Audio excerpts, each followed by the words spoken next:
Hello everyone, welcome to another video. Subscribe to the channel if you are not already, and make sure to drop a like, comment, and ring the bell so you don't miss any future uploads. I've set myself a goal of reaching 1,000 subscribers by the end of the year, so if you like my content, make sure to show your support. Today we'll be talking about the Las Vegas Cup race, the first intermediate race of the year. If the real season didn't start last week at Phoenix, it sure as hell is starting now. And it was a crazy race and a crazy weekend as far as the Cup Series went, with a lot of underdogs making the headlines. First of all, Michael McDowell, he sat on the pole, and this marked a lot of firsts for him.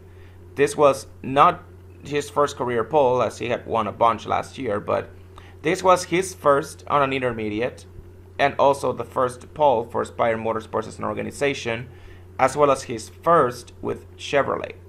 Not to mention, he also set the fastest lap at Las Vegas with this Gen 7 car, so it was really impressive. I definitely did not see Michael McDowell becoming Gen 7 Ryan Newman. He got 0 poles before 2024, but in these past 2 seasons, I'm pretty sure no one has scored more poles than him. Also, a bit of a side note because I didn't get to touch upon this change NASCAR made last week, but I am so happy qualifying is back to what it used to be. No more of this 2-round group qualifying nonsense. It's single round, everyone gets a lap or two, fastest lap wins the pole, simple as that. Sadly, McDowell only managed to lead the first lap before Logano quickly overtook him and went on to lead the first 30 laps up until green flag pit stops, where a caution for a Chase Briscoe loose wheels shook up the running order and dropped a couple big names a lap down. The first was Ryan Blaney, who started from the rear due to a crash he had in practice. He had worked his way up to 17th in the opening laps, but he got a slow first pit stop under green. An issue with the left front led to a 30-second pit stop that put him 2 laps down. Now, he managed to recover one of his laps through the wave around, but still, he was trapped a lap down for most of the first half. He would eventually make his way into the top 10 before getting wrecked out on a restart while running 4 wide, leaving him with a 35th place finish. And Denny Hamlin was also not one of those guys that was trapped a lap down. He got a speeding penalty during his green flag pit stop, and because the caution came immediately after, he was forced to serve his penalty under yellow, preventing him from taking the wave around and also trapping him a lap down. Although, like Blaney, he would eventually get the free pass later on and make it all the way into the top 5. However, like Blaney, Hamlin would also be hit with a setback that would end up costing him a good finish. In his case, it was an ill-advised pit stop with about 30 laps to go while running third. His crew chief, Chris Gale, made the call because he thought they would make it on fuel and figured with most of the field being on the same strategy as them that they would get the jump on everyone by pitting earlier. This decision backfired horribly just a few laps later as no one else pitted.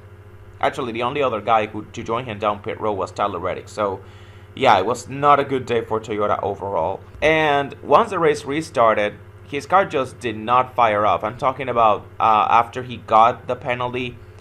He was running as slow as 35th at one point, which means that JGR was down bad in the trenches in stage 1 because Chase Briscoe was running dead last in 36 after being held for 2 laps due to the loose wheel, as well as Ty Gibbs just being a complete no-show once again, running 32nd and also being put a lap down by the end of the stage. So once again, Christopher Bell looked to be the only bright spot for JGR. He finished 10th in stage 1, and even then, he got some issues of his own in his quest to win a 4th straight race.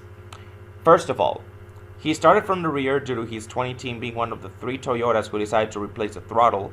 It was him, John Hunter, and Riley Herbst who underwent that change. And after making it all the way up to 2nd, he was also hit with a loose wheel on his next pit stop. But unlike Briscoe, he managed to avoid the 2-lap penalty and actually get the issue fixed without coming down pit road a second time. And ironically, it was by way of the 19 team. And what a big brain play by Adam Stevens. Shout out to him for coming up with this in the heat of the moment. After Bell reported a loose wheel, his crew chief immediately told him to stop on the 19's pit box so their pit crew could tighten the wheel.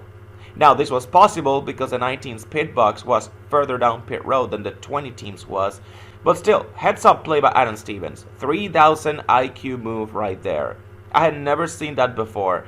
The closest thing I've ever seen to this was way back at the Fall Texas race in 2010 where Chuck Canals replaced the 48 pit crew with members of the 24 crew mid-race because the 48 team was doing poorly and had cost Jimmy several spots that race, and they were in the middle of a close title battle, and Gordon had crashed out earlier that race as well, so it freed all those extra crew members to help out the 48 team in what ultimately ended up becoming a 5th straight championship winning season for them.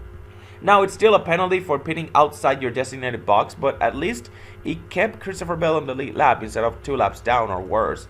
Of course, I have a feeling NASCAR will take a look into it and very likely amend to the rulebook, because we've never seen the pit crew of one car service another car that's not their own. But regardless, this was a very cool 3000 IQ play that was only possible because it was not written in the rulebook at the time.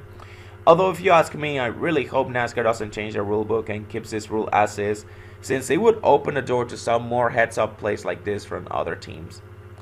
And speaking of penalties, this is just an observation I had, not just for the entire weekend, but for Las Vegas in general, because this is something I noticed in recent years. Every time we go to this track, we tend to see drivers and teams alike make a lot of mistakes on pit road.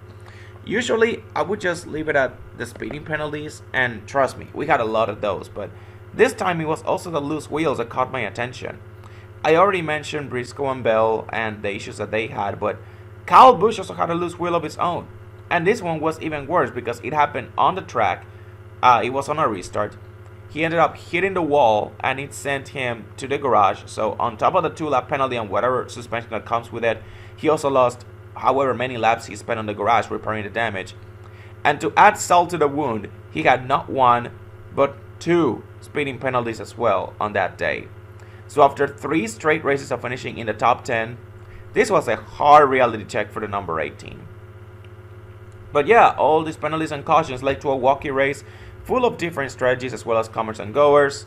I mean, Joe Logano was in it early on, as well as his teammate Austin Cindric, who was the best Penske car overall in my opinion, as Logano was only a factor in the opening laps, and I already went the many issues that Blaney had. Cindric, on the other hand, he stayed in the mix for a good portion of the race, and he looked like a top 10 car overall. He won stage 1 and finished 6th in the race. The 4 Hendrick cars were in the mix at different points of the race as well, and they all managed to finish in the top 10, with Kyle Larson winning stage 2 as well as leading the most laps. Now, Joe Gibbs Racing, I already mentioned, they were a complete no-show today, aside from Christopher Bell, who, like I said earlier, he ran as high as 2nd before his setback. He wound up finishing 12th, making him the highest finishing Toyota in this race. Again, those guys completely shit the bed at one of their best track types, as Toyota were the best manufacturer overall at intermediates last year. And this year, race number 1 in intermediates, they have no top 10s to show for it. At least Chase Briscoe managed to salvage a 17th place finish after being 2 laps down early on in the race due to his penalty. So it's kind of ironic that the 2 JGR cars that had loose wheels, they went on to be the 2 highest finishers, not just for the team, but for Toyota as a whole. Ty Gibbs, complete no-show once again, finished 22nd, and Hamlin, due to his late race setback, finished 25th. Right behind Tyler Reddick, who was the only one who followed the 11 down pit road under green before that final caution came out. Now, similar to Joe Gibbs Racing, 2311 did not do well either. They started out strong, with Bubba and Reddick both looking like top 10 cars, but by the end of it all, it was Riley Herbst, their highest finisher, in 19th. As Reddick, as I already mentioned, he finished 24th right ahead of Hamlin, and Bubba Wallace finished 28th after being caught up in the Ryan Blaney incident. Carson Hocevar had a top 10 car. He scored stage points on both stages, but an unscheduled stop during stage 3 sent him all the way back to 30th. And his teammate at Spire, Michael McDowell, he couldn't capitalize on his pole position as he slowly dropped back through the field. He couldn't cash in on any stage points and finished 16th. He was not even the highest finisher on his team. That was Justin Haley, who finished 2 spots ahead of him in 14th. Colleague Racing looked pretty solid overall as well. AJ Allmendinger finished 8th, and Ty Dillon came pretty close to snagging back-to-back top 20s. He finished 21st, but he held up pretty well in the mid-pack throughout the race from as far as I watched. Trackhouse Racing, they also look like top 10 cars. Well, at least 2 out of 3. SVG had issues all race long, starting with a spin midway through stage 2, then a flat tire a couple laps later, and then with about 60 to go, he would hit the wall in turn 2, leading him to making another unscheduled stop. All these issues would drop him down to 34th in the finishing order. Chastain and Suarez, on the other hand, they were both top 10 cars for most of the race, and unlike most of the other guys that I mentioned had issues that screwed them out of a good finish, the 1 and the 99 actually had the finishes to show for it, both finishing in the top 5, with Chastain finishing 5th, and Suarez, he got a chance to win after the last caution brought everyone down to pit road. His pit crew delivered with a clutch 4-tire stop to give him the lead for the final restart. However, after battling side by side for 5 laps with Josh Berry, the 21 would get the better of him, taking the lead and the race away from Suarez to not only give the Wood brothers win number 101 in NASCAR, but for Josh Berry, this was his first career Cup Series win as well. And this was not a fluke either, because we're just a week removed from his stellar performance at Phoenix where he finished 4th, and in this race, he started 7th and placed in the top 10 for both stages. So he was in the mix all race long. You couple this with several frontrunners having issues that took them out of contention, and the door pretty much opened for Berry to break through, and he did. So yeah, this was a crazy race overall. A simple glance at the finishing order will tell you as much. I mean, look at this. Berry, Suarez, and Ryan Preece were the top 3. And then you have Austin Cindric in 6th, Allmendinger 8th, Justin Haley 14th. But the fascinating part is that this was not a super speedway race. And this was not a rain-shortened race either, or a race of attrition with multiple overtimes. No, this finishing order was mostly on speed and a bit of strategy, but in the case of the eventual race winner, it was mostly speed. And with the way the race was flowing, it felt natural. And because of that, I will give it an A-. You almost never see a race like this playing out naturally with a finishing order that he had, with 3 underdogs finishing in the top 3, yet a race flowing as naturally as it did. Josh Berry just flat out earned that win. And because of that, I just had to give him driver of the day, which is, again, saying a lot, as I also gave Josh Berry driver of the day for the Phoenix race last week. But if his performance at Phoenix was impressive, this performance at Vegas blows it out of the water, so I just had to give him driver of the day again. Josh Berry has been by far the biggest surprise of this early season. And Harrison Burton has not been doing bad down in Xfinity with this new team either. He's actually rebuilding AM Racing in a very similar fashion to how Josh Berry is rebuilding the Wood brothers. In 5 races with the 25, Burton already has 3 top 10s and has already brought the team back in the playoff bubble, which is where they used to be back in 2023 when they had Brett Moffitt. So yeah, Josh Berry to the Wood brothers and Harrison Burton to AM Racing. This might have been the biggest win-win move of the offseason now that we think about it.